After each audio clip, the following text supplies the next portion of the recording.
அனைவருக்கும் வணக்கம். இந்த வீடியோவில் என்ன பார்க்க போகிறோம் அப்படின்னு பார்த்தோன்னா, மெயின்ஸில் குரூப் 2க்கு பார்த்தோன்னா பெண்கள் மேம்பாடு அப்படிங்கிற டாப்பிக்கில் பார்த்தோன்னா, இதுவரைக்கும் மெயின்ஸில் குரூப் 1, குரூப் 2வில் கேட்கப்பட்ட கேள்விகள் எல்லாமே தொகுத்து கொடுத்துருக்கோம்.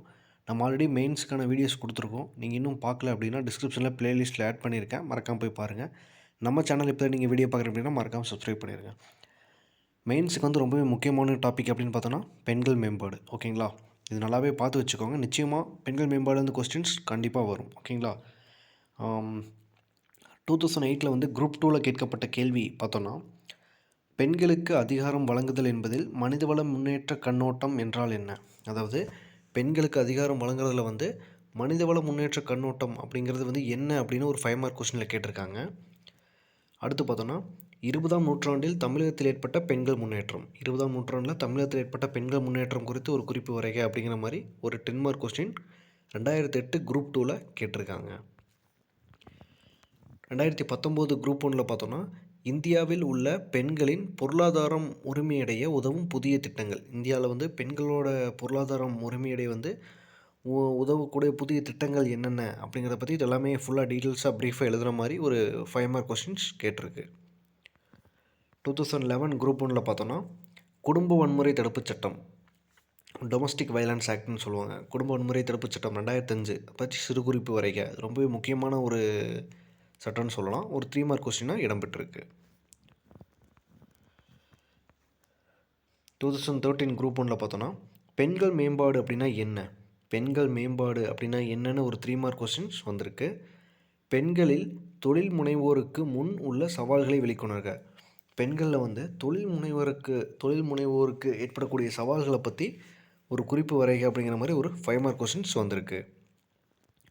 நெக்ஸ்ட்டு பார்த்தோன்னா, 2015 குரூப் 1ல் வந்து பெண்கள் மேம்பாட்டின் தேசிய திட்டத்தின் குறிக்கோள்கள். பெண்கள் மேம்பாட்டில் தேசிய திட்டத்தோட குறிக்கோள்கள் என்னென்ன அப்படின்னு ஒரு 3 மார்க் கொஸ்டின்ஸ் வந்திருக்கு. அடுத்து பார்த்தோன்னா, சென்ட்ரல் கவர்மெண்ட்டால் கொண்டு வந்தப்பட்ட ஸ்கீம், அதாவது ஜனனி சிசு சுரக்ஷா கரியாக்கிரம் என்பதன் நோக்கம். அந்த ஜனனி சிசு சுரக்ஷா கரியாக்கம் அப்படிங்கிறோட நோக்கம் என்ன அப்படின்னு ஒரு 3 மார்க் கொஸ்டின்ஸ் 2015 குரூப் 1ல் கேட்டிருக்காங்க. 2016 குரூப் 1ல் பார்த்தோன்னா, பெண்களுக்கு எதிரான குற்றங்களின் பிரிவுகள். பெண்களுக்கு எதிரான குற்றங்களுக்கான பிரிவுகள் என்னென்ன அப்படின்னு ஒரு 8 மார்க் கொஸ்டின்ஸ் வந்திருக்கு. பாலின சமத்துவம் என்றால் என்ன? பாலின சமத்துவம்னா என்ன அப்படின்னு ஒரு 3 மார்க் கொஸ்டின்ஸ் 2016 குரூப் 1ல் கேட்டிருக்காங்க.